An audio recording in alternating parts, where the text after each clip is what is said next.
pria bernama Huildu menemui pengantin wanita bernama Eunam. Dia membenci Ildu karena tidak lama setelah ayahnya meninggal dalam kecelakaan Ildu menikah ibunya. Padahal dia adalah sahabat dekat ayahnya. Jadi dia merasa ayahnya meninggal karena dibunuh bukan kecelakaan. Saat Eunam memasuki altar pernikahan, terlihat seorang pria bernama So Dongju terlihat marah dan ingin menghampiri pengantin wanita, tapi berhasil dicegah oleh beberapa pengawal. Ternyata So Dongju dan Eunam adalah sepasang kekasih. Selama ini mereka tinggal bersama. Sebelum pernikahan, Eunam memang bersikap aneh. Dia lebih agresif, bahkan malam terakhir bersama So Dongju dia sudah memberi isyarat bahwa jika mereka putus itu pasti karena Eunam meninggalkan dirinya. Dongju jatuh cinta pada pandangan pertama tanpa mengetahui bahwa Eunam adalah cucu dari ketua Cha yang sudah dia tolak tanpa bertemu. Seandainya dia tahu lebih awal, mungkin dia yang akan menikahi Eunam dan menjadi lebih dekat dengan ketua Cha. Yang lebih menyakitkan itu, Eunam menikah dengan musuh bebuyutan Dongju sewaktu sekolah, sekaligus keponakan dari jaksa Yap, guru kesayangan Dongju. Setelah acara pernikahan, Dongju menemui Eunam. Dia berkata bahwa Eunam adalah jalang luar biasa yang tidur dengannya pada malam hari dan menikah dengan pria lain sambil melempar jam tangan yang diberikan oleh Eunam kepadanya.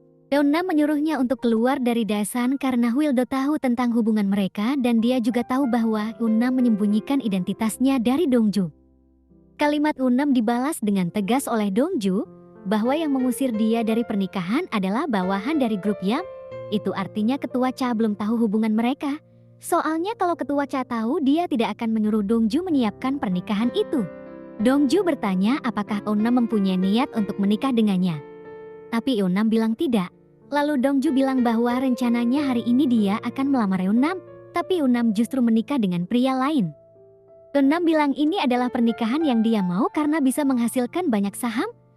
Dongju lalu berkata apakah itu sangat penting sehingga dia mau menikah dengan pria yang tidak dia cintai. Tapi Eunam bilang dia tidak butuh cinta untuk menikah. Taehyun bertanya kepada Eunam apakah dia bahagia dengan pernikahannya. Lalu Eunam bilang kenapa menanyakan hal seperti itu pada orang yang baru 1 hari menikah. Betapa kagetnya Eunam saat mendengar adiknya tahu tentang hubungannya dengan Dongju. Belum sempat memberi penjelasan, ibu Eunam datang dan melarang mereka membahas itu. Karena tidak mau jika sampai hal itu diketahui oleh kakeknya. Saat makan malam bersama keluarga ketua Cha, Dongju minum banyak alkohol hingga tak sadarkan diri, lalu dia digendong ke kamar oleh Haechul. Karena terlalu mabuk dia bermimpi dibangunkan oleh Eunam. Dalam mimpi dia dan Eunam berciuman sambil mengeluarkan air mata.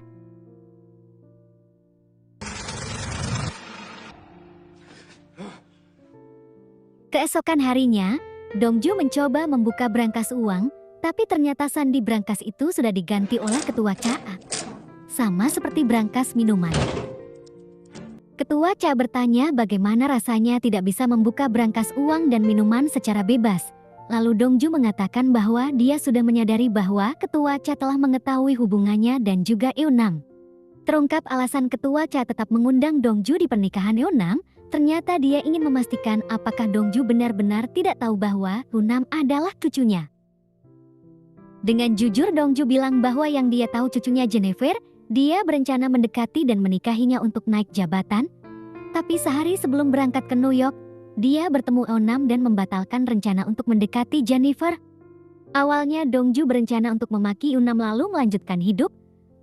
Tapi karena sudah ketahuan oleh Tuan Cha, Dongju akan berencana mengundurkan diri setelah 3 hari.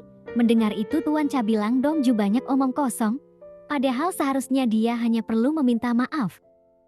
Setelah percakapan itu, Tuan Cha mengajak Dongju pergi ke sebuah toko roti. Di sana terungkap bahwa Tuan Cha memiliki putra bernama Jisono.